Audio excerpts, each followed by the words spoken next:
नमस्कार दोस्तों, साहित्य ज्ञान क्लासेस में हार्दिक स्वागत है आपका। आज के सत्र में हम अध्ययन कर रहे हैं सन 1950 ईस्वी के बाद की जो हिंदी की प्रमुख आत्मकथाएं हैं वो कौन कौन सी आत्मकथाएं हैं।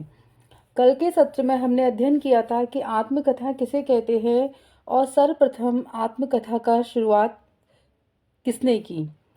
तो अंग्रेजी भाषा के जो शब्द है ऑटोबायोग्राफी को हिंदी में आत्मकथा का पर्याय माना गया है। कल के सत्र में हमने इन सभी तथ्यों पर बात की थी। वियोगी हरि ने आत्मकथा की जो परिभाषाएं दी थी, हरिवंश राय बच्चन ने, मैनेजर पांडे ने, इन सभी की परिभाषाओं को हमने कल के सत्र में अध्ययन किया था। और 1950 ईस्वी से पहले की जो आत्मकथाएं थी उन आत्मकथाओं के बारे में हमने पढ़ा था। तो आज सन 1950 ईस्वी के बाद की जो प्रमुख आत्मकथाएं हैं वो कौन कौन सी हैं और कितने भागों में प्रकाशित हैं।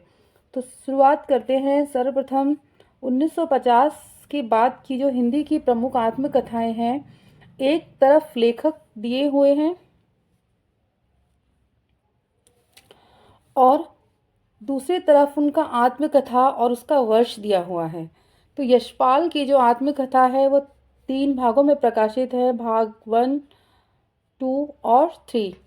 सिंहावलोकन जिसका समय है 1951, 1952 और 1955। 3 वर्षों में ये प्रकाशित हुई है इनमें और 3 भागों में प्रकाशित है। सत्यदेव परिव्राजक जिसकी आत्मकथा का नाम है स्वतंत्रता की खोज में, जो सन 1951 में प्रकाशित हुई। अजित प्रसाद जैन अज्ञात जीवन 1951 में प्रकाशित हुई इनकी आत्मकथा। अलगू राय शास्त्री जी की आत्मकथा मेरा जीवन 1951 में प्रकाशित हुई थी, यह इनकी आत्मकथा। शांति प्रिय द्विवेदी की है परिव्राजक की प्रजा 1952, महत्वपूर्ण है ये। शांति प्रिय द्विवेदी जी की जो आत्मकथा है ये कई बार परीक्षाओं में इससे प्रश्न आए हुए हैं। देवेंद्र सत्यार्थी की जो आत्मकथा है वो 3 भागों में प्रकाशित है। चांद सूरज के वीरन, नील यक्षिणी, नाच मेरी बुलबुल 1952 में, 1985 और 1999 में इसका प्रकाशन हुआ। गंगा प्रसाद उपाध्याय का है जीवन चक्र 1954 ईस्वी। चतुर्सेन शास्त्री की 2 भागों में है, यादों की परछाइयाँ और भाग 2 मेरी आत्म कहानी। इन सभी के आगे इनके वर्ष दिए हुए हैं जो बहुत ही महत्वपूर्ण है। सेठ गोविंद दास की है आत्मनिरीक्षण, 3 भागों में दी गई है। देवराज उपाध्याय बचपन के 2 दिन और यौवन के द्वार पर, ये महत्वपूर्ण है। पदुमलाल पुन्नालाल बख्शी की जो है मेरी अपनी कथा। उपेंद्र नाथ अश्क की है ज्यादा अपनी कम पराई, चेहरे अनेक। पांडे बेचन शर्मा उग्र ने अपनी आत्मकथा अपनी खबर से लिखा है 1960 ईस्वी। सुमित्रा नंदन पंत की है 60 वर्ष एक रेखांकन 1960। संत राम बीए मेरे जीवन के अनुभव 1963 ईस्वी। भुवनेश्वर प्रसाद मिश्र माधव जीवन के 4 अध्याय 1966 ईस्वी। हरिवंश राय बच्चन की है, इनकी बहुत ही महत्वपूर्ण है, कई बार परीक्षाओं में इनसे कई बार प्रश्न बनते हैं। तो हरिवंश राय बच्चन की है भाग 1 क्या भूलूं का याद करूं, भाग 2 नीड़ का निर्माण, फिर बसेरे से दूर, 10 द्वार से सोपान तक। इस बार कि नेट में इसका क्रम लगाने को भी आया था कि कौन सी आत्मकथा इन्होंने पहले लिखी। क्या भूलूं का याद करूं, नीड़ का निर्माण, फिर बसेरे से दूर, 10 द्वार से सोपान तक। इनकी 4 भागों में प्रकाशित है इनकी आत्मकथाएं और इनके वर्ष सभी के आगे दिए हुए हैं, कौन कौन से वर्ष में कौन कौन सी प्रकाशित हुई। वृंदावन लाल वर्मा की है अपनी कहानी। राम अवतार अरुण अरुणायन बलराज साहनी मेरी फिल्मी आत्मकथा। कृष्णचंद्र आधे सफर की पूरी कहानी। कमलेश्वर के हैं गर्दिश के दिन 1980। कमलेश्वर की आत्मकथा 3 भागों में प्रकाशित है। भाग 1 जो मैंने जिया, भाग 2 यादों का चिराग और भाग 3 है इसका जलती हुई नदी। 92, 97 और 1999 में इसका प्रकाशन हुआ। रामविलास शर्मा की जो आत्मकथा है वह 2 भागों में है। घर की बात, अपनी धरती अपने लोग, मुंडेर पर सूरज, देर सवेर आपस की बातें। ये 5 हैं इनके दिए हुए हैं नाम। शिव पूजन सहाय की है मेरा जीवन, जिसका समय है 1985 ईस्वी। अमृतलाल नागर की है टुकड़े टुकड़े दास्तान, 1986 ईस्वी। हंसराज रहबर मेरे 7 जन्म, जो 3 खंडों में प्रकाशित है। यशपाल जैन मेरी जीवन धारा। फर्नीचर नाथ रेणु की आत्मकथा है आत्म परिचय। डॉक्टर नगेंद्र की है अर्धकथा। कन्हैयालाल मिश्र प्रभाकर है तपती पगडंडियों पर पदयात्रा, महत्वपूर्ण है ये।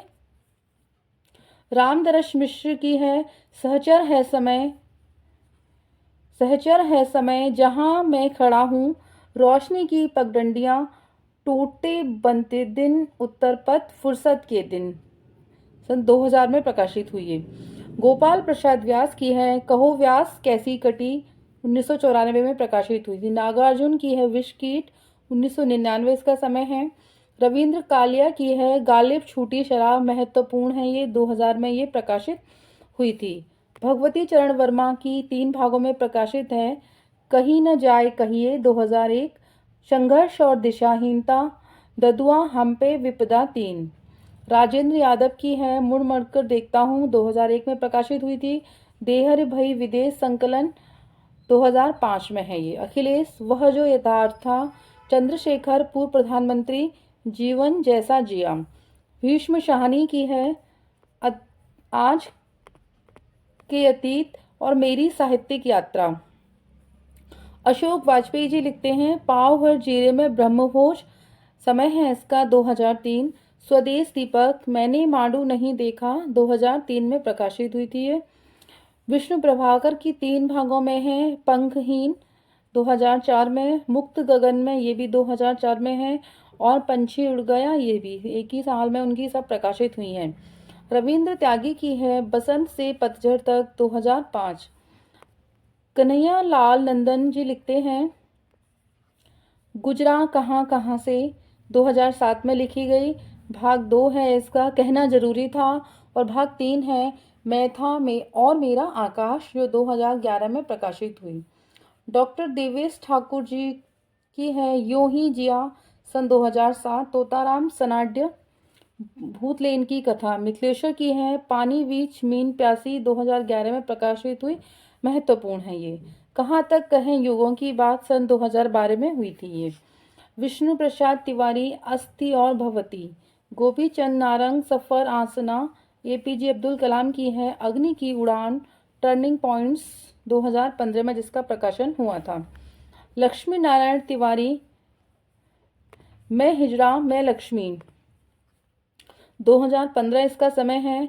स्वयं प्रकाश की है धूप में नंगे पांव, सन 2019 इसका समय है।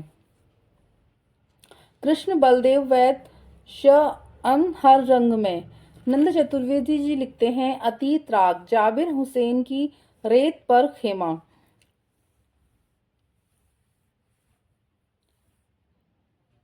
यह 12 रचनाओं का आत्मकथाओं का संकलन है। यशपाल कृत सिंहावलोकन प्रमुख रूप से उनके राजनीतिक विचारों पर आधारित आत्मकथा है। सिंहावलोकन है और राजनीतिक विचारों पर है। परिव्राजक की प्रजा में शांति प्रिय द्विवेदी ने अपने कष्टमय जीवन का विवरण दिया है। थोड़े महत्वपूर्ण कथन हम यहाँ पर देखेंगे। चतुर्सेन शास्त्री ने आत्म कहानी में अपने व्यक्तित्व के अनेक पक्षों का चित्रण किया है। सेठ गोविंदास ने अपने संघर्षपूर्ण जीवन का विवरण आत्मनिरीक्षण नामक आत्मकथा में किया है।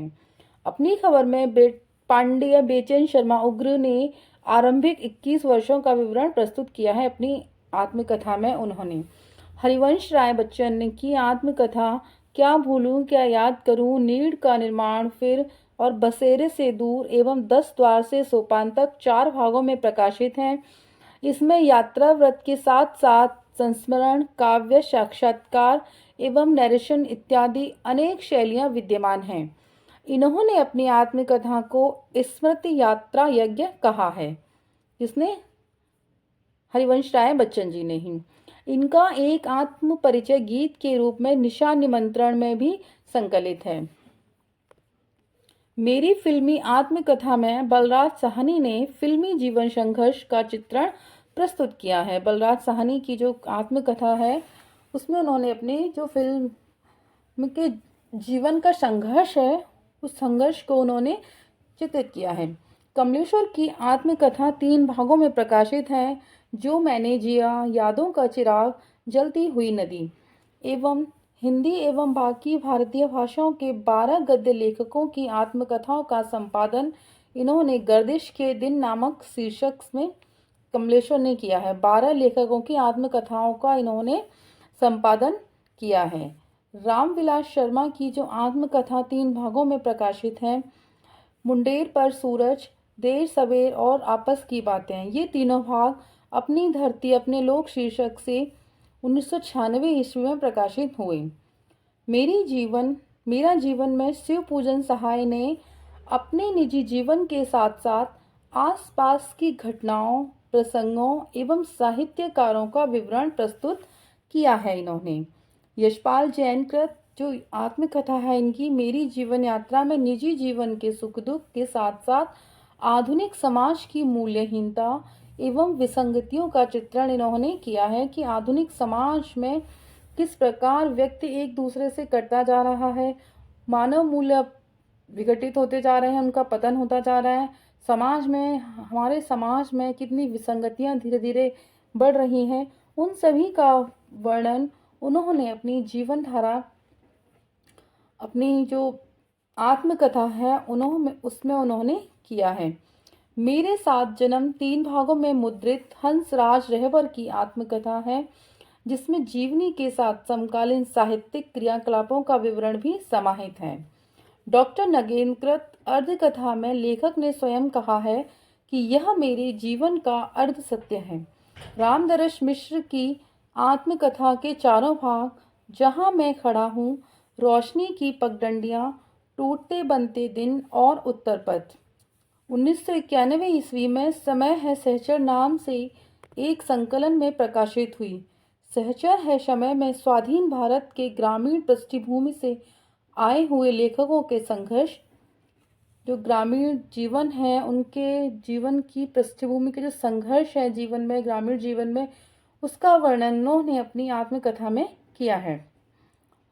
जीवन के लक्ष्य तलाशने का अनुभव, फुर्सत के दिन से में रामदरस मिश्र ने विश्वविद्यालय से अवकाश प्राप्ति से लेकर 1999 ईस्वी तक के स्वयं तथा पारिवारिक जीवन के उतार चढ़ाव का इन्होंने भावपूर्ण चित्रण किया है। वे विश्वविद्यालय में प्राध्यापक थे, तो इन्होंने उसका वर्णन भी यहाँ पर किया है। रविंद्र कालिया कृत गालिब छोटी शराब एक संरचनात्मक आत्मकथा है। राजेंद्र यादव ने अपनी आत्मकथा मुड़ मुड़कर देखता हूँ 2002 ईस्वी में आत्मकथ्यांश कहा है। उन्होंने लिखी थी उसको दोबारा प्रकाशित किया, आत्मकथ्यांश कहा उसे, देहरी भई विदेश शीर्षक से 2005 में राजेंद्र यादव ने 20 लेखिकाओं की आत्मकथा का संपादन किया, जिसमें बलवंत कौर और अर्चना वर्मा का भी सहयोग है। उन्होंने जो अपनी देहरी भई विदेश में इन्होंने 2005 में जो किया, 20 लेखिकाओं की आत्मकथा का इन्होंने एक संपादन किया, उसका वर्णन किया है। तो आज के सत्र में इतना ही। आगे के सत्र में हम अध्ययन करेंगे हिंदी की प्रमुख स्त्री आत्मकथाएं कि महिलाओं की आत्मकथा कौन सी हैं, जिनमें जानकी देवी बजाज प्रमुख हैं, शिवानी, प्रभा खेतान, सभी की आत्मकथाओं के बारे में हम अध्ययन करेंगे। तो अगर आपने अब तक मेरा चैनल सब्सक्राइब नहीं किया है तो चैनल को सब्सक्राइब कीजिए, लाइक कीजिए, शेयर कीजिए एंड कमेंट्स कीजिए। Thank you.